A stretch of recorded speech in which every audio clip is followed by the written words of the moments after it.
Welcome back on part 2 day 1 দীঘার।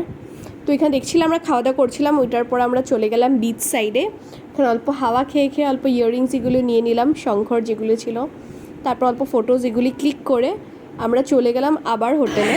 মা আমার বড় দিদি লাগতেছে, তখন আমরা যাচ্ছি পুলে।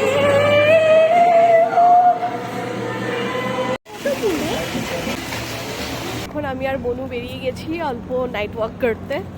আমাদের ডিনার হয়নি এখনো, অর্ডার দিয়ে এসে গেছি। এই যে দেখো, আর তোমাদেরকে দেখাই এই সাইডে পুরো হোটেলই হোটেল। দেখো এই সাইডটাতে পুরো হোটেলস। আর আমরা আছি এজিএম গ্র্যান্ডে আজকের জন্য, কালকে চেঞ্জ করব because I like to explore new hotels and all. তো তার জন্য কালকের বুকিংটা অন্য জায়গায় রেখেছি।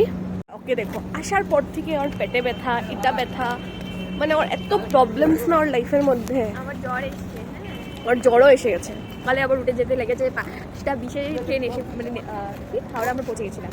তারপরে আবার নেক্সট ট্রেনের দিকে যাও, হাঁটতে হাঁটতে হাঁটতে হাঁটতে আরও আমার পা ব্যথা। তারপরে ওকে বলেছি কালকে তোকে দীঘাতে ফুট ম্যাসাজ করাবো। তারপরে অন্য ট্রেনের জন্য ওয়েট করতে লেগেছে, এসলো ট্রেনটাও একটা ঢিলা, তো আস্তে আস্তে গেছে। আমি সব আপডেট তোমরা পেয়ে যাবে, এক একটা করে সব ব্লগ রেডি হচ্ছে, ঠিক আছে? তো till then bye bye, see you. নানগুলি খুলে নেবে।